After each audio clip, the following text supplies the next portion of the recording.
Hello viewers, আসসালামু আলাইকুম। আশা করি সবাই অনেক বেশি বেশি ভালো আছেন। চলে আসলাম প্রতিদিন রান্নাঘরে। আজকে ছুটির দিন, তাই ভাবলাম একটু স্পেশালভাবে নাস্তাটা তৈরি করব। আমি কলিজা ফ্যাপসা ভুনা করব, আর ভুনা করার জন্য আগে থেকে আমি সিদ্ধ করে নিচ্ছি। দেখেন পানিটা কত ময়লা বের হয়েছে। এই ময়লা পানিটা বের করে নিতে হবে সিদ্ধ করে। আমি 30 মিনিটের মধ্যে সিদ্ধ করে আমি একটা চাটনিতে ছেঁকে নিচ্ছি। এবার ঠান্ডা হওয়ার পরে আমি ছোট ছোট করে কিউব করে কেটে নিচ্ছি। কলিজা ভুনা করার জন্য চুলায় একটা কড়াই বসিয়ে তারপর আমি হাফ কাপ সরিষার তেল দিয়েছি। তেলটা গরম হয়ে যাওয়ার পরে আমি এখানে ফোড়ন দিয়ে দেব। ফোড়নের জন্য নিয়েছি 4 টুকরা দারচিনি নিয়েছি, 5-6টা তেজপাতা নিয়েছি, আর 6-7টা এলাচ নিয়েছি। 8-10টা গোলমরিচ আছে, আর কিছু লং আছে। 4টা পেঁয়াজ কেটে দিয়েছি। পেঁয়াজটা ভাজা ভাজা হয়ে গেলে তারপর আমি শুকনো মশলাগুলো এখানে দিয়ে দেব। পেঁয়াজটা সফট হয়ে যাওয়ার পরে দিয়ে দিচ্ছি এখানে মশলাগুলো। 2 চামচ দিলাম আদা বাটা, 2 চামচ রসুন বাটা। একটু মশলাটা ভাজা ভাজা করব, তারপরে গ্রানটা বের হয়ে যাওয়ার পরে আমি এখানে দিয়ে দেব শুকনো মশলাটা।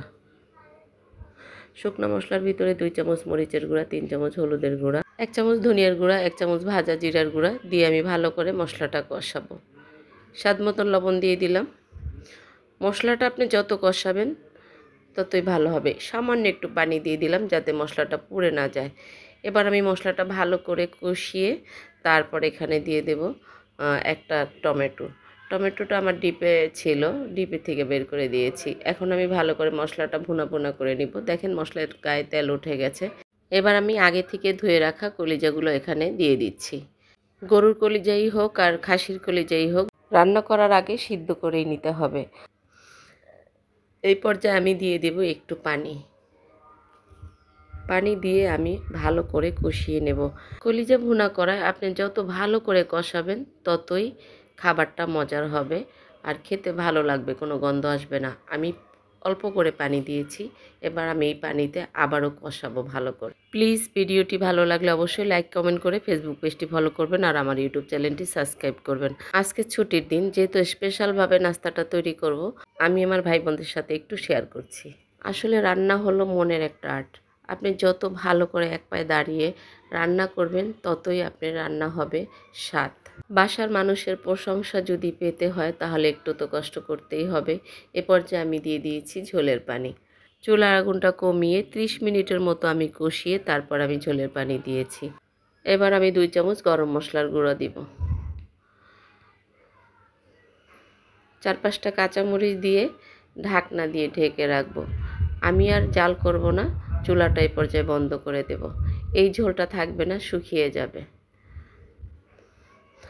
আমার রান্নাটা কমপ্লিট হয়ে গেছে। মোট 1 ঘন্টা আমার কলিজা ভুনা করতে টাইম লেগেছে। আজকে আমি নাস্তা খাওয়ার জন্য পরোটা বানাবো। আমি 2 কাপ আটা নিচ্ছি, আপনারা চাইলে পরোটা ময়দা দিয়েও করতে পারেন। দিয়ে দিব স্বাদ মতন লবণ, 2 চামচ চিনি, তারপর সব উপকরণগুলো হাত দিয়ে একটু মিলিয়ে নিব। দিয়ে দিচ্ছি 2 চামচ সয়াবিন তেল। তেল আর আটা ভালো করে আমি সব কিছু হাতে মিলিয়ে নিব।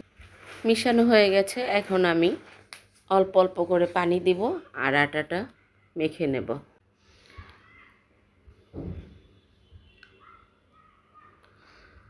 সুন্দর একটা ডো তৈরি হয়ে গেছে আমার পরোটার জন্য। এটা আমি রেস্টে রেখে দেব 10 মিনিটের মতো, উপরে একটু তেল দিয়ে।